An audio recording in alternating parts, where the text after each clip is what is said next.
Welcome back to Chow Time Pods. Your host, Red. I got a video today from Desperate Reborn. I'm tired of being single. I want to be a wife. No. See, this is the bullshit that I always say. You don't want to be a wife. You just don't want to be single. Those two are not the same thing.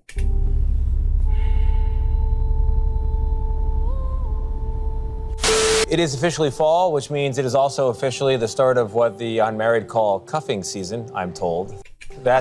It's the women that are unmarried, not just the unmarried. The period of time. Because you're cuffed for life, I'm like cuffed I for am. life. Yeah, anniversary was yesterday. After summer winds down, daters focus on finding someone to cozy up with for the cold months ahead. Logan Ury is a Harvard-educated behavioral scientist and the author of How Not to Die Alone. I love it. Has your attention. A guide to making better decisions in romantic relationships. She's also the director of relationship science at the popular dating app Hinge, and she joins us now. Logan.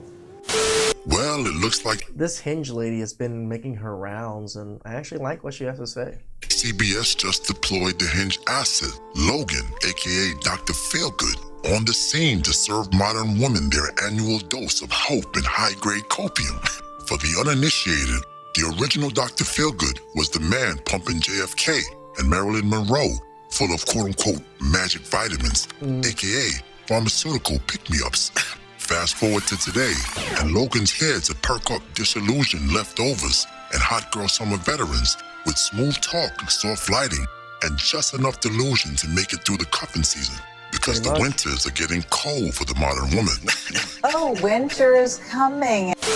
What the actual hell is going on Hinge? I just re-downloaded the app after many, many months. I have never successfully had a Hinge date. Let me throw that out there now. But now all my girlfriends are not single, and one of them is pregnant. So I was obviously crashing out, and I said, let me just give this one last college try. It's scary. No matter what Hinge says, they definitely categorize people as hot and ugly, and I inevitably always end up in the ugly bucket. I forgot to turn off that age is a deal breaker, so I was getting a lot of older men who could be my father. Like, it is scary out there. Everyone who Hinge sends me, not what I've told them my type is. I've given them no impression under any circumstances that I would be interested in these people, yet here I am, crying, going through my likes. And then even when I do match with people, I stay in match purgatory because you should have respected my authority. I actually cannot take this anymore. I am tapping out. Single people, like, what do we do? Cuffing season real in their mind. Cuffing season is real. So during the summer, a lot of people are traveling and they're really busy, and then they realize, oh, winter is coming, and winter's coming.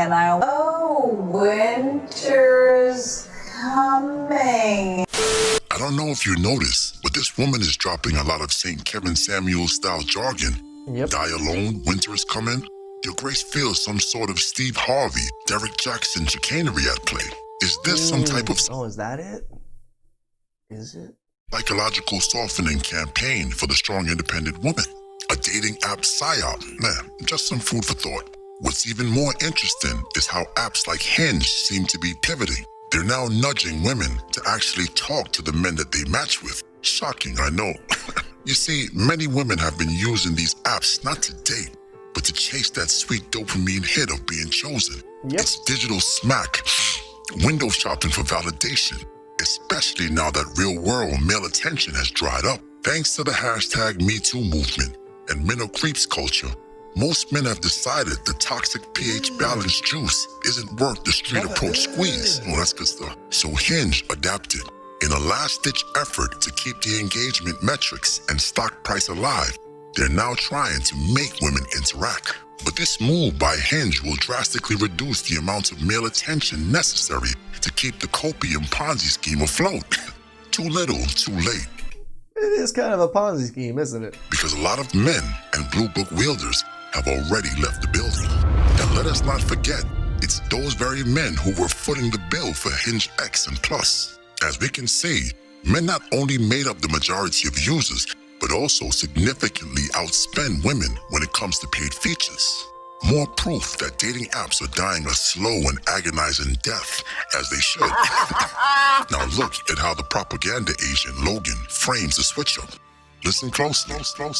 One of the things that Hinge is doing, which I think is really cool, is before people can match to new people, new boxes of potential cereal, they have to review their existing matches one more time. That's pretty great. This is probably the thing I'm most excited about at Hinge in the last few years. It's called Your Turn Limits. And so it's really based on this research that if you talk to fewer people, you're more likely to go on a date and get into a relationship with them. So when you hit this limit, you either have to reply to one of those people or close out the connection before you can match with someone else. Oh, so you can't just stock up a whole bunch of matches and likes all in one little thingy so you can scroll through it and feel better about yourself?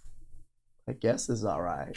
So this is your way of like forcing people to not overextend themselves, be in too many chats, and increase the likelihood of a real relationship for me. Yes, and I love it because as a dating coach, I can say to my clients, hey, talk to fewer people, but they may not do that. Right. But when Hinge is actually creating a system for you where it's easier to focus, that's really when people are going to be successful.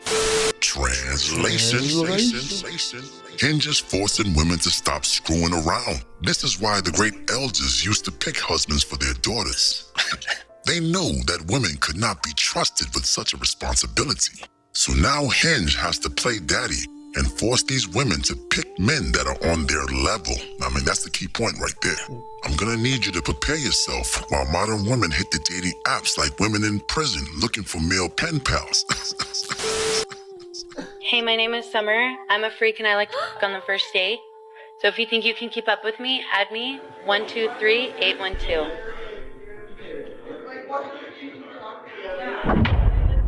Yes, my brothers, you must move with extreme caution. Like Storm Shadow, your steps should be silent. No slip-ups in these vagabond women. Yes, my brothers, I know and empathize with your pain. Since the epic Cheesecake Factory attacks, and the slanderous campaign on Applebee's led by the Bitter Sisterhood, we have never Poor Applebee's and Chili, man. been the same. Again, Applebee's, Chili, sponsor me. I'll bring you guys back up to your, back in the days.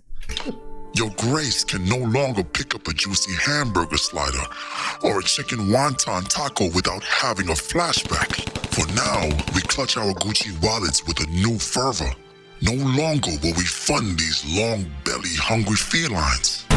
I want you to remember these $500 to $1,000 first dates these broke, paycheck-to-paycheck women were asking you to pay for.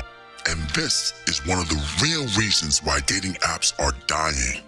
Because men are no longer willing to pay that admission price for high body count, high body weight women. Now listen to how successful married couples do first dates. Okay, so when they do get that first date, where should the date take place? Should we all do like we just talked about, you had daiquiris for your first date. We had appetizers and then a free dessert, which was like a good omen. You had daiquiris for your first date. We had appetizers and then a free dessert, which was like a good omen. Where should people go for their first date? Did you hear that? She said he had daiquiris. You see, daiquiri sounds affordable. And what did she have on the first date with her husband? Appetizers and free ice cream. This is how married people date. No, I'm sorry, smart married people. Most men would probably be willing to go on a first date if it didn't cost as much as an S500 car payment. Jeez. But hey, let them keep riding the couch on Saturday. Keep that kitty litter box sparkling. Can you go to an arcade? Can you go ice skating? Or if you're really into fitness. I think the arcade is fun, but the arcade is still pretty pricey, especially like David Buster's or something. You're still spending a good amount of money to play all those games and stuff, but it's fun. So why don't you make a first date where you go on a bike ride? I think those coffee first drink dates, they can really just not be very memorable. Yeah. Yeah. Well, that requires self-awareness. Was not Coffee first date drink dates. everyone has. Yeah. Every one of those dates shouldn't cost more than $50 to $60. But truthfully, these entitled, unappreciative modern women don't even deserve that. Nope. Only breadcrumbs for these pigeons. You ain't lying. But wait a minute. These are You didn't smash the bell and press the like button. Blasphemy. Applebee's, Chili's, hey, even Cheesecake Factory. Come on, sponsor this man. I will bring them back up to dating standards. A 2 for $20? Hell yeah, I will be plugging that in every damn time if I was sponsored by you guys. Come on, sponsor me. Please like, subscribe down below. I appreciate that, and I'll catch you guys next time. Ciao.